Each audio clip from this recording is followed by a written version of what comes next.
Recently, I've become very interested in the phrase fragile masculinity and its origins. Because of that, I've been reading through some academic papers related to this topic. I want to discuss one of these, published in Psychology of Men and Masculinity, and it's titled, "If My Masculinity is Threatened, I Won't Support Gender Equality? The Role of Agentic Self-Stereotyping in Restoration of Manhood and Perception of Gender Roles." I'm going to give you like a quick summary of what this paper is, as well as just raise a few original thoughts and some questions I have concerning the topic of this paper. The authors include 5 individuals from the University of Gdansk and 1 from the University of South Florida. From this point on, I will refer to all of them collectively as just the authors of this paper. First, I want to read the abstract to you to give you a basic idea of what this paper is about. Then I want to discuss a couple questions I have after reading the full text. From the abstract, quote, "Threats to masculinity can trigger compensatory mechanisms such as risk-taking, aggression, or disparagement of gender atypical others. In Study 1, we tested whether threat to men's agentic self, information about the level of testosterone, influences men's A. attitudes toward parental duties, and B. their support for gender equality. Polish men, but not women, whose gender identity was threatened, manifested more traditional attitudes toward parental duties, were more willing to endorse stereotypical gender roles, and showed less support for gender equality and less willingness to support collective egalitarian actions. In Study 2, we found that agency is related to gender system justification in men, suggesting a potential mediator of the effects related to compensatory mechanisms evoked by a gender identity threat among men. This was confirmed in Study 3, where participants read a short scientific text, either A, emphasizing the existence of stereotypical gender differences in terms of agency and communality, or B, claiming that there are no such differences. Results indicated that in the no differences condition, men, but not women, showed lower acceptance of gender inequality and a greater willingness to engage in domestic activities. This effect was mediated by participants' self-perceived agency. Now, my first concern with a paper like this is there is the data from their survey, which is actually somewhat interesting, and then there is their presentation of this data, which I think is jaded and political. What it indicates is that these academics have a feminist political goal in mind as the motivating factor behind their research into male psychology. This is apparent from their opening paragraph complaining of gender disparity in the European labor market being caused by how men and women choose to distribute the responsibilities of career work and family obligations. For the authors, we can fairly infer that they do not view men choosing to be career-oriented and women choosing to be family-oriented as a matter of individual choice, but rather as a matter of gender inequality in need of fixing. Something that is motivating their choices for this research is to study, quote, "factors enabling men's greater involvement in communal roles." They want more women to be career-oriented and more men to be housework-oriented. The actual work they're doing studying male psychology is for a specific end goal. After they discuss what some general assumptions are for traditional gender roles in work and in family, they write, quote, "Men have greater structural power than women in most cultures, but manhood, relative to womanhood, is a relatively fragile status." So, they accept as a starting point that masculinity is fragile, and this leads men to compensate when their masculinity is threatened. The authors of this paper want to demonstrate that men are more likely to respond to threats to their masculinity by opposing what they call gender equality, by which they mean gender equity in the workplace and household work. Quote, "In addition to examining how the fragility of masculinity might negatively influence equality in the domestic domain, we were also interested in examining how presenting alternative social realities might lessen men's sense of masculinity threat and might therefore offer an avenue to greater gender equality." Their interest here is to persuade men. The way the authors of this paper frame it, when men want to compensate for a threat to their masculinity, they engage in self-stereotyping and system justification. Referring to 4 studies done by Glick and Fisk, the authors of this paper write, quote, "Interestingly for gender relations, when people were dependent on a social system and were led to believe that there are more female politicians, participants rated women in politics as more desirable. When people were led to believe that there are few female politicians, they justified this status quo and agreed more with the opinion that women should not be in politics."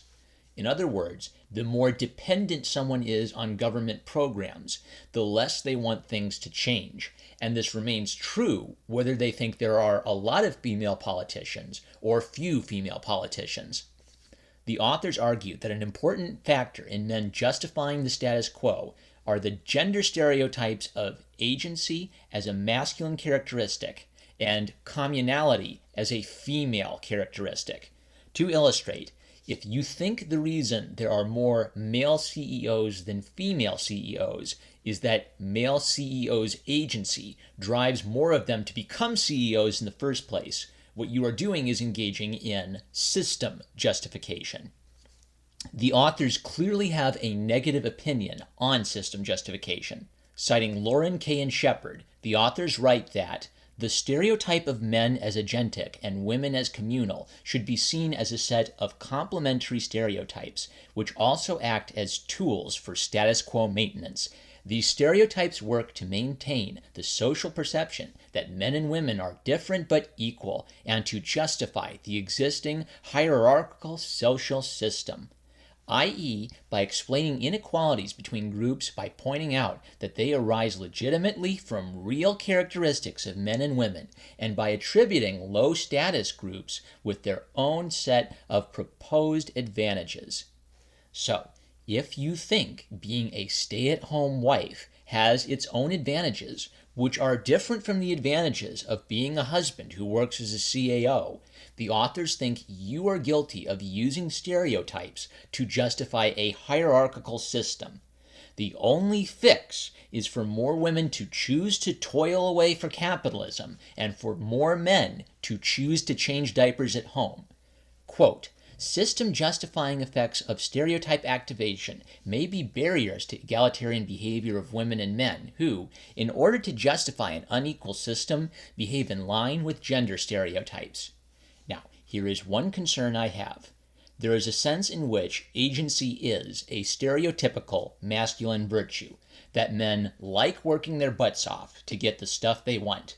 But I think it's a trait that is immensely positive for any human being to have.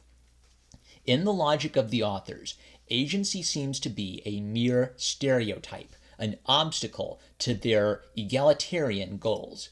But if women have the agency to choose to work in big business or stay home and care for their children, the only way to respect their agency is to allow them to make that choice for themselves.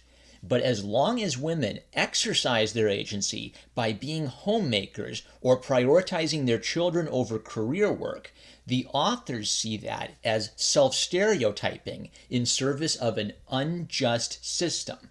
The question I have is, how much equity will it take for this demand to ever be satisfied? Let's imagine 2 systems that both have perfect gender equity. Okay, and system number 1, for every single stay-at-home mom and working dad, there is also a stay-at-home dad and working mom with a 50-50 split. This society has absolute gender equity. Now let's imagine another society in which every single couple divides career work and household work to some degree. Maybe they alternate each day. The mom works her job and the dad stays home one day, and then the next day the dad works his job and the mom stays home.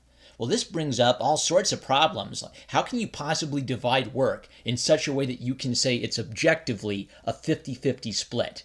Is doing laundry harder or easier than cooking? Is working at a high-stress legal firm, is that more or less stressful than breaking up a fight between 2 of the kids? That makes this thought experiment kind of ridiculous, but let's just try to imagine that every single family in America somehow comes up with what they agree is a perfect 50-50 split, where both the mom and the dad, they're doing 50% of the career work and 50% of the household work. Now, both of the societies I've described, they have gender equity, but they are obviously very different from one another. Well, which one of these do we want? What happens if just one of the mothers in either of these perfectly equitable societies decides she would rather stay at home and watch her children rather than work a career just to get money to pay for a nanny to watch her children? Has gender equity been destroyed as a result of this woman's decision? What must be done to restore gender equity again? We're talking about a dream society that is unreachable because we're talking about millions and millions of people and millions of decisions. And as long as we can never reach this imaginary society, someone can always complain that the present society is inegalitarian and blame men and women's free decisions as them self-stereotyping and upholding the unjust system. By making agency a gender stereotype in their research, the authors deny the actual agency of both men and women. I do not want people with this mindset in charge of engineering the balance of work and family life for me. They have a condescending view of the decision-making processes of ordinary people outside of academia.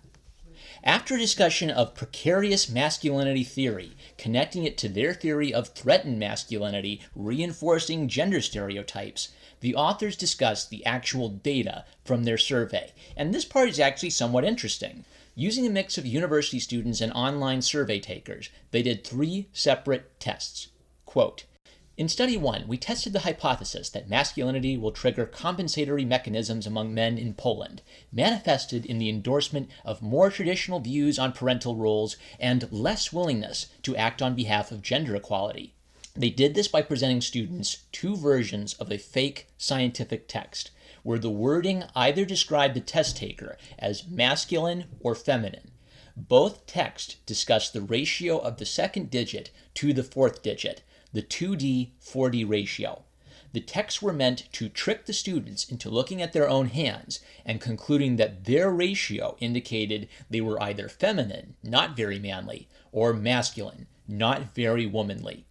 As a personal aside, my 2D/4D ratio indicates that I have lovely, delicate, feminine, puppy dog paws. Make of that what you will.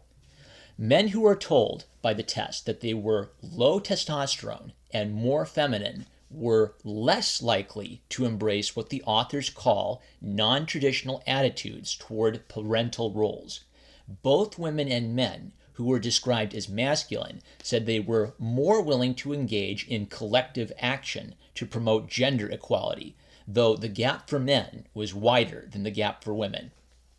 Men who were called feminine were less willing to engage in collective action for gender equality. Of note, it had almost no effect on whether men were willing to engage in childcare themselves. Some boys who say that they want a more gender egalitarian society aren't necessarily willing to change diapers to get that society. Now, an obvious limitation of this research is their primary participants were a small group of college-age Polish students, and for 2 of the 3 tests, they had significantly more women than men participating. So, for a study about male psychology, we are often talking about poll results for 34 to 99 Polish college dudes. That makes these results pretty narrow in scope, but I still find these tests quite interesting. The second test was meant to test whether the self-perception of agency affected results. They had participants measure how agentic or communal they were, using several personal questions on a sliding scale. They then completed a second series of questions, quote, relating to justification of gender inequalities existing in the social system and maintaining traditional gender roles of women and men. Sample items. The division of labor in families generally operates as it should, comma. Gender roles need to be radically restructured. Reverse scoring. Well, these questions seem pretty open-ended. What's radical restructuring, one wonders? At any rate, the authors concluded the following, quote, Study 2 extended previous findings by showing that men's self-stereotyping related to agentic self-construal, which is part of the complementary stereotypes associated with gender, e.g., the men as agentic and women as communal stereotypes. See Lauren et al. 2011, predict justification of gender inequality and can thus be a potential mediator of the effects related to the compensatory mechanisms maintaining gender inequality. So, men tend to justify the current gender system more than women, and men who see themselves as agentic, having strong agency, tend to justify the current gender system more than men who didn't strongly identify as having agency. Study 3 was interesting because it involved a trick question. Men and women were presented with what they were told were scientific texts they were asked to evaluate. One text described gender differences as scientifically significant. Another described gender differences as not very significant and emphasized gender similarity. I want to quote the authors again to show how their political, social biases color their academic writing. Quote, previous research, Lauren et al. 2011, showed that the motivation to justify the unequal social system to which people were exposed leads participants to show more willingness to perceive themselves in line with gender stereotypes associated with their own group. That is, for example, after being exposed to information highlighting gender inequalities, men perceived themselves as more agentic. In Study 3, we examined if this tendency for self-stereotyping will mediate the compensatory effects linked to precarious manhood that maintain gender inequality. Terms like unequal social system are not neutral and are not scientific. These are loaded terms with moral and political associations. The authors simply assume these terms are valid ways of describing the attitudes and answers of their participants and openly identify what their purpose is in studying male psychology. They want to use male psychology to affect feminist social change. Quote, we predicted that exposure to a social system in which men and women do not differ substantially would lead men to self-stereotype as less agentic. This, in turn, would lead to a weaker tendency to engage in mechanisms maintaining manhood and thus fostering gender inequality, e.g., lower tendency to justify inequality and to align to traditional parental roles.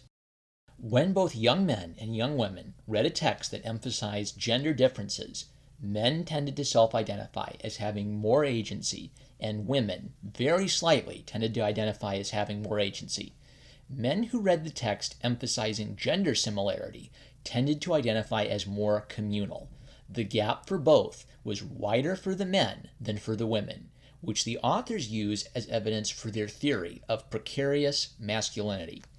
After acknowledging some of the limitations of their research, the authors describe a new emerging concept of masculinity, which they believe will be necessary to prevent fragile masculinity from preventing social change towards the gender equity at work and at home, which they want.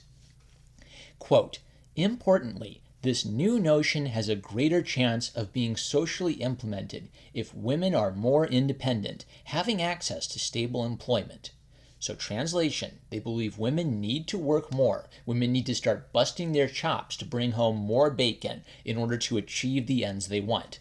Furthermore, new social expectations for men to participate in childcare and housework mean that while there are, quote, great demands placed on men with regard to increased housework responsibilities, their role as a agentic financial provider still remains as the major element constituting fatherhood. Nomaguchi, 2009, Winslow, 2005. So translation, men are more willing to engage in work in the home. They're more willing to engage in childcare types of work. But they still perceive providing financially for the family as their role as a man, their way of feeling fulfilled as a man and being masculine. That hasn't changed as a fundamental. Quote, literature to date has proved the positive effect of the presence and active involvement of a father on both children's life chances, academic performance, social, emotional, and cognitive functioning.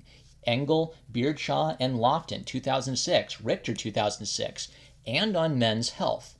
Bartlett, 2004, Spector, 2006.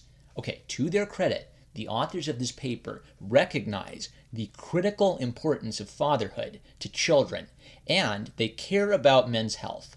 However, they are concerned that men's self-perception of agency is a barrier to their political, gender, egalitarian goals. Quote, "In our studies, we've shown that there exists a certain psychological barrier to men's increasing involvement in communal family roles, namely, their self-perceived agency. The agentic self is still strongly embedded in the context of contemporary masculinity and, as such, is the core element of the stereotype of real men. Because men still perceive it as their responsibility to provide financially for their wife and children, they tend to see themselves as having more agency, to work more, and to conform to traditional gender stereotypes." So, in order to achieve their desired social order, the authors recommend the following. Quote, "Affirmative actions with the aim to change the social roles of men and women thus faces the challenge of changing the existing status quo by presenting the issue in such a way that respondents are led to believe that the new arrangement is not only possible, but also is actually part of social experiences, e.g., men and women can be equally agentic and communal. However, the change needs to be perceived as stable and unavoidable." So let me try to put this into my own words for you. Reality, how the world is now, is an obstacle to achieving the world as they would like it to be. In order to use psychology to persuade men that gender equity is desirable and inevitable, the authors believe you need to present a vision of a new status quo to men that seems stable. What is perhaps the most fascinating takeaway from this paper is, if you are a feminist who hates fragile masculinity and wants to engineer a society with more gender equity, insulting or threatening men's masculinity seems to harm that goal. The best thing radical feminists could do is spend all their time telling men how amazingly masculine they are. The more you demean men's masculinity, the more they tend to conform to traditional masculine stereotypes to compensate. So, I suppose my conclusion is, thanks, radical feminists.